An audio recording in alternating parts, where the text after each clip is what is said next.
যে কোনো প্রকারের মেধাবী বিদেশি কর্মীদের আমেরিকা থেকে তাড়ানোই যেন উদ্দেশ্য হয়ে উঠেছে। H-1B ভিসার জন্য নতুন নিয়ম চালু করছে ডোনাল্ড ট্রাম্পের প্রশাসন।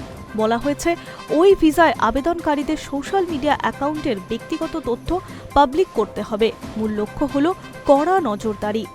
এমন প্রক্রিয়ায় বিপাকে পড়লেন বিপুল সংখ্যক ভারতীয় H-1B ভিসায় আবেদনকারী কর্মী ও শিক্ষার্থীরা। বহু আবেদনকারীর ভিসা অ্যাপয়েন্টমেন্ট পিছিয়ে গিয়েছে বলে জানা গিয়েছে।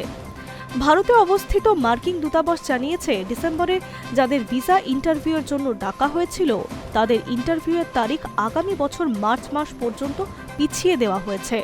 মঙ্গলবার রাতে ভারতের অবস্থিত মার্কিন দূতাবাস ভিসা আবেদনকারীর উদ্দেশ্যে একটি নির্দেশিকাও জারি করেছে। সেখানে বলা হয়েছে, যদি আপনি এমন একটি ইমেল পেয়ে থাকেন যেখানে জানানো হয়েছে যে আপনার ভিসার অ্যাপয়েন্টমেন্ট তারিখ পুনর্নির্ধারিত হয়েছে, সেক্ষেত্রে মিশন ইন্ডিয়ার মাধ্যমে নতুন করে অ্যাপয়েন্টমেন্ট করতে হবে। পাশাপাশি মার্কিন দূতাবাস সতর্ক করেছে, পুনর্নির্ধারিত তারিখের ইমেল পাওয়া সত্ত্বেও কেউ যদি কনসুলেটে আসেন তবে তাকে অফিসে প্রবেশে বাধা দেওয়া হবে।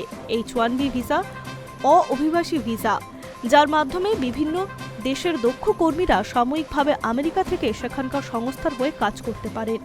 এই ভিসা নিয়ে প্রতি বছর ভারত থেকে বহু মানুষ আমেরিকায় যান। ট্রাম্প দ্বিতীয়বার ক্ষমতায় আসার পরে H-1B ভিসা নিয়ে কড়াকড়ি ইঙ্গিতও দিয়েছিলেন। সেই সূত্র ধরেই মঙ্গলবার আমেরিকার সমস্ত দূতাবাসে একটি নির্দেশিকা পাঠিয়েছে মার্কিন বিদেশ দফতর। মার্কিন বিদেশ দফতরের তরফে স্পষ্ট বলা হয়েছে, আবেদনকারীদের ব্যক্তিগত তথ্য তাদের সমাজ মাধ্যমে পাবলিক করে রাখতে হবে।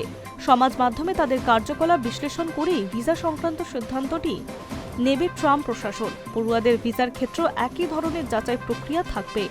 ট্রাম্প প্রশাসনের নির্দেশিকায় বলা হয়েছে, ভিসা দেওয়ার সময় আমেরিকা খতিয়ে দেখবে যে আবেদনকারী আমেরিকা এবং সে দেশের নাগরিকদের কোনো ক্ষতি করতে পারে কিনা। তেমন সম্ভাবনা থাকলে ভিসার আবেদন খারিজ করতে হবে। এর আগে ট্রাম্প প্রশাসন জানিয়েছিল, দক্ষ বিদেশি কর্মীদের নিয়োগের ক্ষেত্রে এবার থেকে আমেরিকার সংস্থাগুলির কাছ থেকে এককালীন $1 লক্ষ নেওয়া হবে। গত 21শে সেপ্টেম্বরই ট্রাম্প H-1B ভিসা সংক্রান্ত নয়া নিয়ম ঘোষণা করেছিলেন। 22শে সেপ্টেম্বর থেকেই সেই নিয়ম কার্যকর হয়ে গিয়েছে। High News network.